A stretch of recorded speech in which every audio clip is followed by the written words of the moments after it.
ബാങ്കിൽ പണയം വെച്ച സ്വർണം ഉടമയെ അറിയാതെ കൂടിയ തുകയ്ക്ക് മറിച്ച് പണയം വെച്ച് ലക്ഷങ്ങളുടെ തട്ടിപ്പ്. ഞാൻ വിഡ്രോ ചെയ്യാൻ വേണ്ടിയിട്ട് ബാങ്കിൽ പോയി നോക്കിയപ്പോൾ ഈ ഗോൾഡ് എല്ലാം കൂടി മിസ്സിംഗ് ആണെന്നുള്ള ഒരു ന്യൂസ് ആണ് കിട്ടി. വേറൊരാളുടെ പേരിൽ ആ ഗോൾഡ് മാറ്റി പണയം വെച്ചിരിക്കുകയാണ് ചെയ്തിട്ടുണ്ടായിരുന്നത്, എന്റെ അറിവും സമ്മതവും ഇല്ലാതെ. ഈ 31 ലക്ഷം രൂപ എടുക്കാൻ വേണ്ടിയിട്ട് യാസർ ഈ ബാങ്കിൽ CSB ബാങ്ക് താനൂർ ബ്രാഞ്ചിൽ അദ്ദേഹം പ്ലഡ്ജ് ചെയ്തത് 100 പവനാണ്.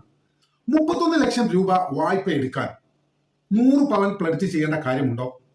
ഇവിടെ നമുക്ക് സ്വാഭാവികമായിട്ടൊരു സംശയം വരും. നിങ്ങൾ ആലോചിച്ച് നോക്ക്, 31 ലക്ഷം രൂപയാണ് യാസറിന് ആവശ്യമായിട്ടുള്ളത്. അദ്ദേഹം ഈ ബാങ്കിൽ പ്ലഡ്ജ് ചെയ്തത് 100 പവനും. ഇത് തമ്മിൽ അങ്ങോട്ട് ഒക്കുന്നില്ല. നമുക്ക് സ്വാഭാവികമായിട്ടും സംശയം ഉണ്ടാവും. ഇവിടെയാണ് ഒരു ട്വിസ്റ്റ് ഉള്ളത്.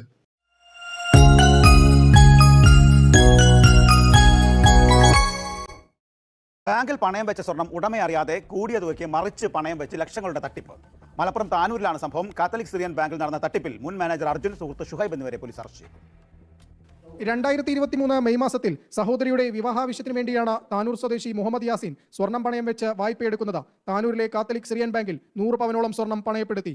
ആദ്യം 14 ലക്ഷം രൂപയും പിന്നീട് വിവിധ ഘട്ടങ്ങളിലായി 17 ലക്ഷം രൂപയും വായ്പയെടുത്തു. തുക തിരിച്ചടയ്ക്കാൻ എത്തിയപ്പോഴാണ് സ്വർണം നഷ്ടപ്പെട്ട വിവരം അറിയുന്നത്. സ്വർണം കാണാനില്ലെന്ന് ബാങ്ക് അധികൃതരെ അറിയിച്ചു. തുടർന്ന് നടത്തിയ പരിശോധനയിലാണ് ഇയാളുടെ സുഹൃത്ത് ഷുഹൈബ് ഭാര്യയുടെ പേരിൽ ഇതേ സ്വർണം കൂടിയ തുകയ്ക്ക് പണയം വെച്ച വിവരം പുറത്തറിയുന്നത്. നമ്മുടെ നാട്ടിലെ സമ്പാദ്യത്തിന്റെ കാര്യത്തിൽ, അതായത് സേവിങ്സിന്റെ കാര്യത്തിലാവട്ടെ അല്ലെങ്കിൽ ക്രെഡിറ്റിന്റെ കാര്യത്തിലാവട്ടെ, ഇതിനൊക്കെ നമുക്ക് ഏറ്റവും പെട്ടെന്ന് ആശ്രയിക്കാവുന്ന ഒരു സ്ഥാപനമാണ് ബാങ്ക്. എന്നാൽ അത്തരം വിശ്വസനീയമായ ഒരു ധനകാര്യ സ്ഥാപനത്തിൽ നിന്ന് വളരെ ഞെട്ടിക്കുന്ന ഒരു വാർത്തയാണ് നിലവിൽ മലപ്പുറം ജില്ലയിലെ താനൂരിൽ നിന്ന് പുറത്തു വന്നുകൊണ്ടിരിക്കുന്നത്. ഒരു അത്യാവശ്യ ഘട്ടത്തിൽ താനൂരിലെ CSB ബാങ്കിൽ 100 പവനോളം സ്വർണം പണയം വെച്ച് 31 ലക്ഷം രൂപ എടുത്ത യാസർ എന്ന സഹോദരന് നഷ്ടമായത് അദ്ദേഹത്തിന്റെ മുഴുവൻ സ്വർണവുമാണ്. ഈ വായ്പ എടുത്ത തുക തിരിച്ചടച്ചിട്ടും അദ്ദേഹത്തിന്റെ സ്വർണം തിരികെ ലഭിച്ചില്ല. ഇതിനെ തുടർന്ന് എന്താണ് സംഭവിച്ചതെന്ന് പണയം വെച്ച യാസർ വ്യക്തമായിട്ട് പറയുന്നുണ്ട്. നമുക്ക് അതുകൂടി കേൾക്കാം. ഞാൻ ഒരു ഗോൾഡ് ലോൺ എടുത്തിട്ടുണ്ടായിരുന്നു CSB ബാങ്കിൽ നിന്ന്. പക്ഷേ 2 തവണ ആയിട്ടാണ് ഞാൻ എടുത്തിട്ടുണ്ടായിരുന്നത്. ഒരു 14,80,000 പിന്നെ ഒരു 17,10,000 രൂപക്കും.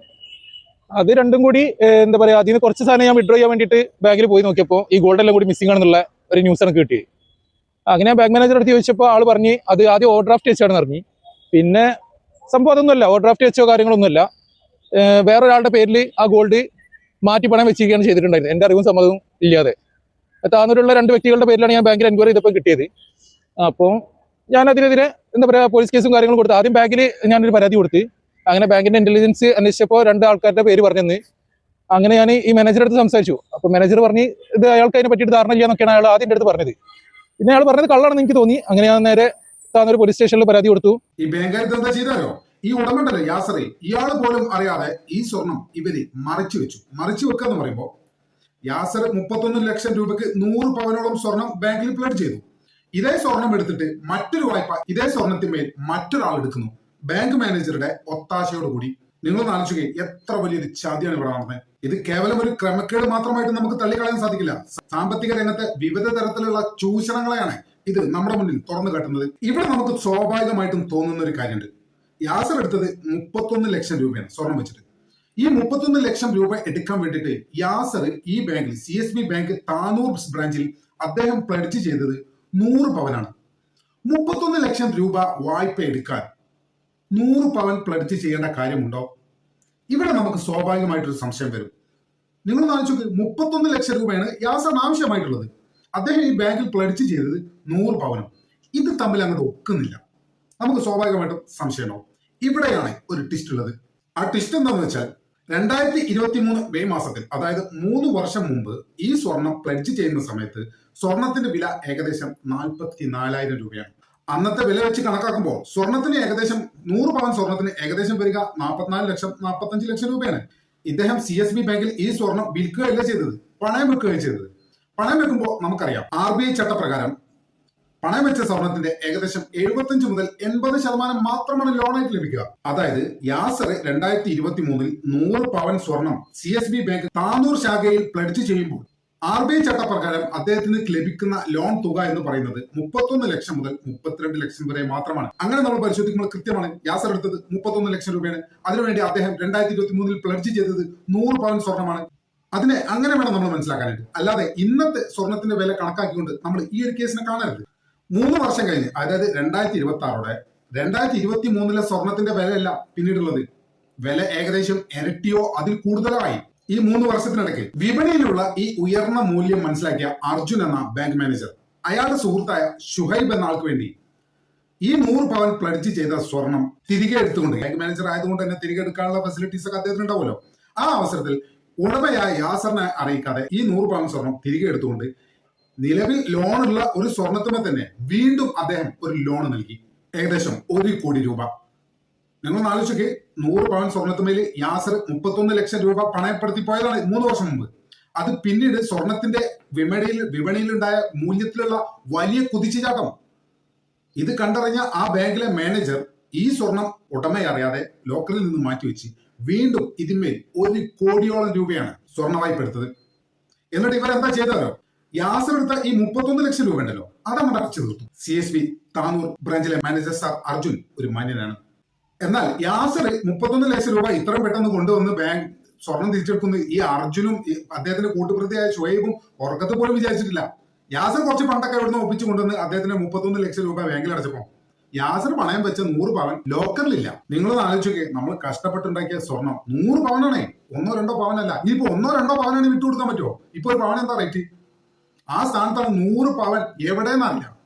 ബാങ്ക് മാനേജർ പറഞ്ഞാൽ അത് ഞങ്ങളെ ഗോഡൌണിക്ക് മാറ്റിയിട്ടുണ്ടാവും, ഞങ്ങളെ ഹെഡ് കൊണ്ടുപോയിട്ടുണ്ടാവും, ഞങ്ങൾ അവിടുത്തെ manager zonal manager Kozhikode, zonal manager Tirur എന്നൊക്കെ പറഞ്ഞ് അങ്ങോട്ടും ഇങ്ങോട്ടും കളിച്ച് ഇയാൾ കൃത്യമായിട്ട് മറുപടി കൊടുക്കുന്നില്ല. എന്നിട്ട് യാസറിനോട് ഇയാൾ എന്താ പറഞ്ഞെന്നാരോ, എന്തായാലും പെട്ടെന്ന് ഞങ്ങൾക്ക് സ്വർണ്ണം എടുത്ത് തരാൻ കഴിയില്ല, ഞങ്ങൾ സോണൽ ഓഫീസ് എന്ന് പറഞ്ഞാൽ കോഴിക്കോടാണ്, അപ്പോൾ 2 ദിവസം സമയം എടുക്കും, എന്തായാലും നിങ്ങൾ ക്യാഷ് അടച്ച് തീർത്തല്ലോ, 2 ദിവസം കഴിഞ്ഞിട്ട് വരെ ഞങ്ങൾ ഒപ്പിച്ചു തരാമെന്ന് പറഞ്ഞു.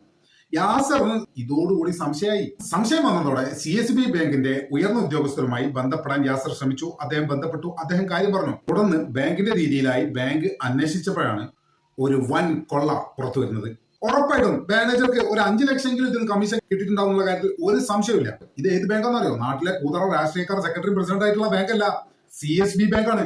ക്രെഡിബിലിറ്റി ഉള്ള ബാങ്ക്. അവിടെയാണ് ഇത് നടന്നത്. കസ്റ്റമറിന് ലഭിക്കേണ്ട സുരക്ഷിതത്വവും സ്വകാര്യതയും എത്തരത്തിലാണ് ചൂഷണം ചെയ്യപ്പെടുന്നത് എന്നതിന്റെ ഏറ്റവും പുതിയ ഉദാഹരണമാണ് താനൂർ CSBയിലെ ഈ ഒരു സംഭവം. ഈ തട്ടിപ്പുകാരൻ പുറത്തു വന്നതോടെ ബാങ്കിന്റെ താനൂർ ശാഖയിലെ ബാങ്ക് മാനേജറായ അർജുനെ ബാങ്ക് അധികൃതർ പിരിച്ചുവിട്ടു. യാസറിന്റെയും CSB മാനേജ്മെന്റിന്റെയും പരാതിയുടെ അടിസ്ഥാനത്തിൽ അർജുനെയും അയാളുടെ സുഹൃത്തായിരുന്ന പിലാക്കളത്ത് ഷുഹൈബിനെയും ചേർത്ത് പോലീസ് FIR ഇട്ടു. ഇതിനോടകം ഇവർ രണ്ടുപേരും തന്നെ തിരൂർ സബ് ജയിലിലേക്ക് മാറ്റിയിട്ടുണ്ട്. ഒളിവിലുള്ള മറ്റു പ്രതികൾക്കായി എനിക്ക് തോന്നുന്നു പിലാക്കളത്തിൽ ഷുഹൈബിന്റെ ഭാര്യയുടെ പേരിലും കൂടിയാണല്ലോ ഈ ലോൺ തട്ടിപ്പ് അവർ നടത്തിയത്. അതുകൊണ്ട് ആ സ്ത്രീ ഒളിവിലാണെന്നാണ് അറിയാൻ കഴിഞ്ഞത്. അവരെ പിടിക്കാൻ പറ്റിയിട്ടില്ല. ഇതിൽ ഏറ്റവും വലിയൊരു കാര്യം എന്താണോ, ഇത് കേസാക്കാതാക്കാൻ വേണ്ടി പല വഴിക്കും ബാങ്ക് മാനേജർ അർജുൻ പലരാൽ കൊണ്ടും പരാതിക്കാരനായ യാസറിനെ സ്വാധീനിക്കാൻ ശ്രമിച്ചിരുന്നു എന്നാണ് പറയപ്പെടുന്നത്. അതിൽ ആ പ്രദേശവാസികൾക്കും ഇത്തരത്തിലുള്ള സാധാരണക്കാർക്കും ഇടയിൽ വലിയ രീതിയിൽ പ്രതിഷേധം ഉണ്ടാക്കി. അവരെന്താ അറിയോ, ഈ ഒത്തുതീർപ്പിന് വന്ന രാഷ്ട്രീയക്കാരെ ഓടിച്ച്, സ്ഥലം താനൂരായതുകൊണ്ടും വ്യക്തിപരമായിട്ട് നല്ല പരിചയമുള്ളതുകൊണ്ടും ഓടിക്കാനും ഓടിച്ചിട്ടടിക്കാനും താനൂർക്കാർ ഒട്ടും മോശമല്ല എന്നുള്ളത് വ്യക്തിപരമായിട്ട് എനിക്കും അറിയാം.